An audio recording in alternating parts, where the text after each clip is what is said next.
আজকে আমি করে নিচ্ছি রুই মাছের মাথা লেজ দিয়ে মুড়ি ঘন্ট। আর মুড়ি ঘন্টর জন্য প্রথমে আমি মুগ ডালটাকে ভেজে নিয়েছি, নিয়ে পানি দিয়ে ধুয়ে নিচ্ছি। মুগ ডালটাকে খুব ভালো করে ধুয়ে নিয়ে একটা স্ট্রেনারে ছেঁকে নিচ্ছি, নিয়ে এবার টমেটোটাকে কেটে নিচ্ছি। টমেটোটাকে একটু কুচি করে নিয়ে কড়াইতে তেল দিয়ে দিয়েছি, দিয়ে এবার পেঁয়াজটাকে খুব ভালো ভালো করে ভুনা করে নিতে হবে। আর তার জন্য এখানে দেখছেন একটুখানি ভেজে নিচ্ছে, আর এর মধ্যে দিয়ে দিচ্ছি লবণ, হলুদ আর আদা রসুন বাটা, দিয়ে এটাকে খুব ভালো করে কষিয়ে নিয়ে আবার পানি দিয়ে দিচ্ছি।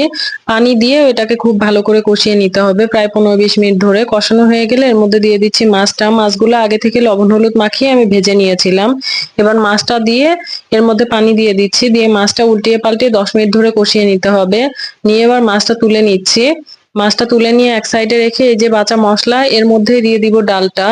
ডালটাকে দিয়ে একটু ভালো করে ভেজে নিতে হবে। নিয়ে এবার এই ডালের মধ্যে দিয়ে দিব 2টা তেজপাতা, দিয়ে এর মধ্যে পানি দিয়ে দিব। 2 কাপ পরিমাণ পানি দিয়ে দিয়েছি। পানি দিয়ে ডালটাকে একটু সিদ্ধ হওয়ার জন্য রেখে দিতে হবে।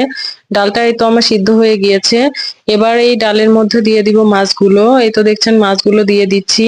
মাছগুলো দিয়ে দিয়ে মাছগুলোকে খুব বেশি নাড়া যাবে না। এবার এই তো আমার ডালটা হয়ে গিয়েছে। এবার এর মধ্যে একটুখানি দিয়ে দিব জিরা ধনিয়ার গুঁড়া। আপনারা এভাবে মুড়িঘন্ট করে দেখবেন, অনেক ভালো লাগে। সবাই ভালো থাকবেন। আল্লাহ হাফেজ।